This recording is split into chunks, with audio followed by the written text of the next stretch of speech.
শ্রীকৃষ্ণের কথায় ভগবানই সবাকার আদি অর্থাৎ মহাকারণ। তার আদি আর কেউ নেই, তিনি নিত্য এবং সদাই অবস্থিত।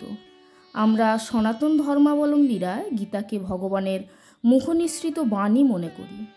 মানব ধর্ম, দর্শন ও সাহিত্যর ইতিহাসে গীতা এক বিশেষ স্থানের অধিকারী।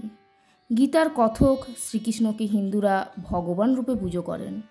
স্বয়ং গীতায় শ্রীকৃষ্ণকে শ্রী ভগবান হিসেবে বর্ণনা করা হয়েছে।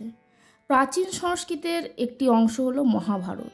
গীতা একটি স্বতন্ত্র ধর্মগ্রন্থ তথা একটি পৃথক শাস্ত্রের মর্যাদা পেয়ে থাকে। গীতার দশম অধ্যায়ে শ্রীকৃষ্ণ অর্জুনকে নিজের বিশ্বরূপ দর্শন করিয়েছিলেন। কিভাবে পরমাত্মাকে পাওয়া যায় সেই ব্যাখ্যাও দিয়েছিলেন।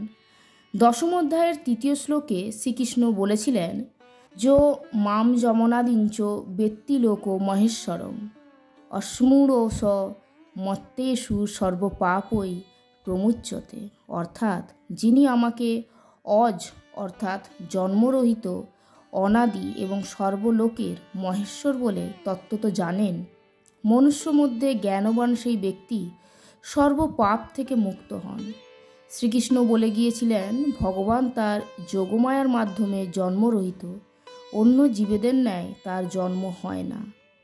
শ্রীকৃষ্ণের কথায় ভগবানই সবাকার আদি অর্থাৎ মহাকারণ। তার আদি আর কেউ নেই, তিনি নিত্য এবং সদাই অবস্থিত। অন্য পদার্থের মতো কোনো কালবিশেষে তার আরম্ভ হয়নি। এই কথা শ্রদ্ধা ও বিশ্বাসের সঙ্গে ভালোভাবে বোঝাই হলো ভগবানকে অনাদি বলে জানা। ঈশ্বরবাচ্য যত ইন্দ্র, বরুণ, যম, প্রজাপতি ইত্যাদি লোকপাল আছেন, ভগবান তাদের সকলের মহেশ্বর। তিনি সবাকার নিয়ন্তা, প্রেরক, হর্তাকর্তা, সর্বপ্রকারে সকলের ভরণ পোষণ ও সংরক্ষণকারী সর্বশক্তিমান পরমেশ্বর। ভগবানকে উপরোক্ত প্রকারে জন্মরহিত, অনাদি ও লোকমহেশ্বর জানার ফলরূপে এইরূপ বলা হয়েছে যে অর্থাৎ জগতের সব মানুষের মধ্যে যিনি উপরোক্ত প্রকারে ভগবানের প্রভাব ঠিকভাবে জানেন, তিনিই প্রকৃতপক্ষে ভগবানকে জানেন, এবং যিনি ভগবানকে জানেন তিনি অশ্মূঢ়, বাকি সকলেই সশ্মূঢ়। এবং যিনি ভগবানকে তত্ত্বত সঠিকভাবে জেনে নেন, তিনি স্বাভাবিকভাবেই তার জীবনের অমূল্য সময় সর্বপ্রকারে নিরন্তর ভগবানের ভজনে নিয়োজিত করেন। বিষয়ী ব্যক্তিদের ন্যায় ভোগ্যে সুখের কারণ ভেবে তাতে আবদ্ধ হন না। তাই তিনি ইহজন্ম ও পূর্বজন্মের সর্বপ্রকার পাপ থেকে সর্বতোভাবে মুক্ত হয়ে সহজেই পরমাত্মাকে লাভ করেন।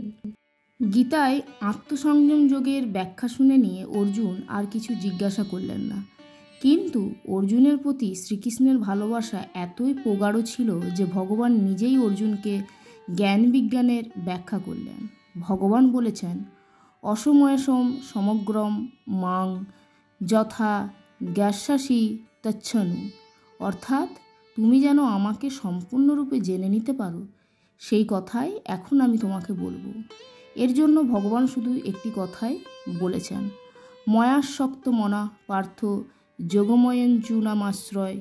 অর্থাৎ একজন মানুষ যদি ভগবানের প্রতি আসক্ত চিত্ত হয়ে সে যে কাজই করছে তা ভগবানের জন্য করছে, এই মনোভাব নিয়ে কাজ করলে সে কি উপায়ে পরমাত্মাকে পূর্ণরূপে জানতে পারে, ভগবান এই অধ্যায়ে সেই ব্যাখ্যাই করেছেন। ভগবান বলেছেন, জ্ঞানম তেহম সবিজ্ঞানমিদং বক্ষামা শেষত। অর্থাৎ আমি জ্ঞান ও বিজ্ঞান উভয়ের কথাই বলবো। বিজ্ঞানের অর্থ কী? এটি হলো সাধারণ জ্ঞান এবং অন্যটি হলো বিশেষ জ্ঞান। যেমন একটি বস্তুকে দেখা এবং বস্তুটিকে চিনে নেওয়া, এটা হলো সাধারণ জ্ঞান।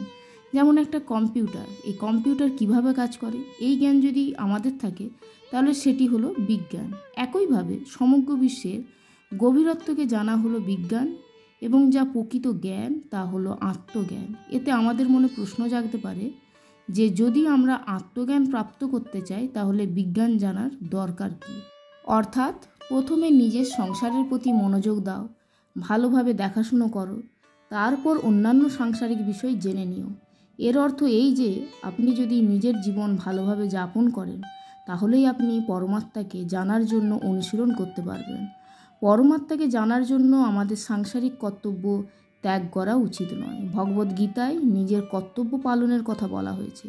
যেমন কেউ যদি গৃহস্থ হন তবে তার গৃহস্থ আশ্রমের রীতি, যদি তিনি ব্রহ্মচারী হন তবে তার ব্রহ্মচর্য আশ্রমের রীতি, যিনি বানপ্রস্থে গমন করছেন তার বানপ্রস্থের রীতি অনুসরণ করা উচিত। নিজ নিজ আশ্রমের কর্তব্য পালন করে ভগবান প্রাপ্ত করার সুন্দর শাস্ত্র হল ভগবদ্গীতা।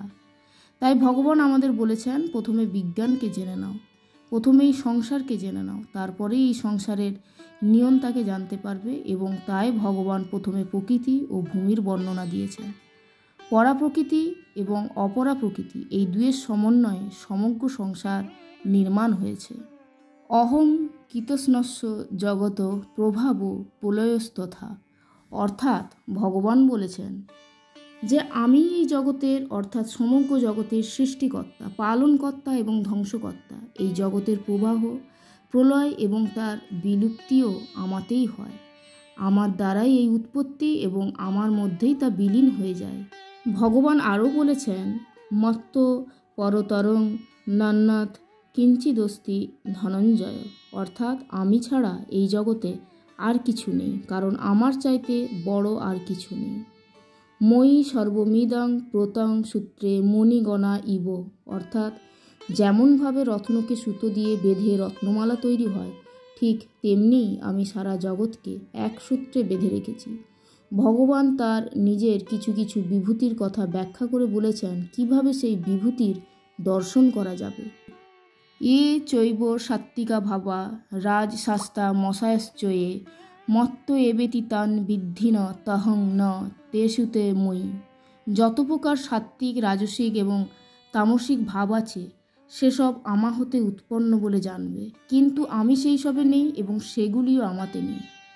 এখানে ভগবান একটি খুব সুন্দর কথা বলেছেন যে, হে অর্জুন, একটা কথা জেনে রাখো যে সাত্বিক, রাজসিক ও তামসিক এই ভাবের গুণগুলি হলো নিম্নরূপ।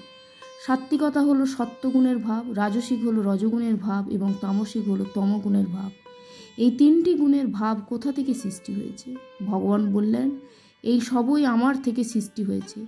এই প্রকৃতিও আমার থেকেই সৃষ্টি হয়েছে। এখন ভগবান ধীরে ধীরে আমাদের প্রকৃতির এই গুণগুলির কথা বিস্তারিতভাবে ব্যাখ্যা করেছেন।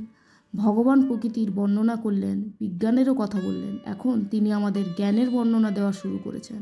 ভগবান বলেছেন, এই সব আমার থেকেই সৃষ্টি হয়েছে। আমরা এই কথা বুঝে নিয়েছি যে সব কিছু পরমাত্মাই সৃষ্টি করেছেন। মত্ত এব ইতি বিধি, ভগবান বলেন, অর্জুন এইসব বুঝে নাও। যিনি বিজ্ঞানী তিনি ভাবেন যদি এই কথা ভগবান বলে থাকেন তাহলেও আমরা কেন এটা বিশ্বাস করব?